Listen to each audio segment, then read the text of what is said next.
Hello, my name is Hudson, and I'm a high school student from Los Angeles, California, and I'm also the founder of Project Breathe Strong, an initiative focused on asthma awareness and the importance of clean air for everyone, whether you have asthma or not. I started Project Breathe Strong because I know firsthand what it's like not to have your asthma under control. I know just how scary it feels to struggle with breathing and even end up in a hospital from an asthma attack. For me, the issue wasn't about a lack of access to healthcare. The problem was that even though I'd had asthma practically from the time I was born, I was both undertreated and undereducated about the basics of asthma. The extent of my treatment plan was simply to take some puffs of my rescue inhaler if I was experiencing symptoms. I wasn't prescribed anything else, and I was never even given any instruction or education beyond that. And since my asthma would flare at times I had a virus, I believed that viral infections were the only thing tied to asthma, that asthma was essentially cold or flu symptom and nothing more.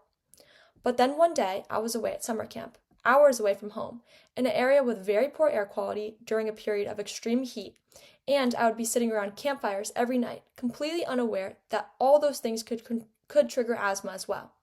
So, when my asthma did flare, I didn't think to avoid them. I continued staying active outdoors, I roasted my s'mores each night, and I thought my rescue inhaler would just do the trick. But as my symptoms worsened, my rescue inhaler completely stopped being effective.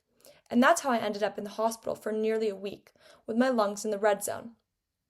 But even though that experience was very scary, it luckily provided me with a much needed, very overdue crash course in asthma. Through the hospital's medical team, I learned about the many triggering factors of asthma. I was shown proper inhaler technique because, as it turned out, I hadn't been using my inhaler correctly all those years.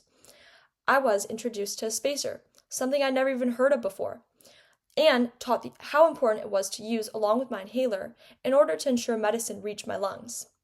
And I was also put on a daily controller, something that should have been part of my asthma treatment plan much earlier.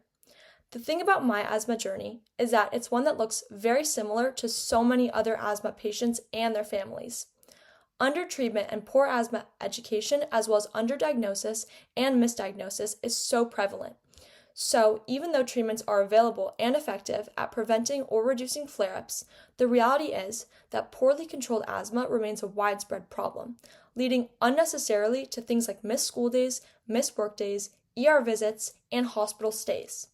This is especially true in lower to middle income communities that face greater challenges like limited access to medication, gaps in primary care, and higher levels of environmental exposures.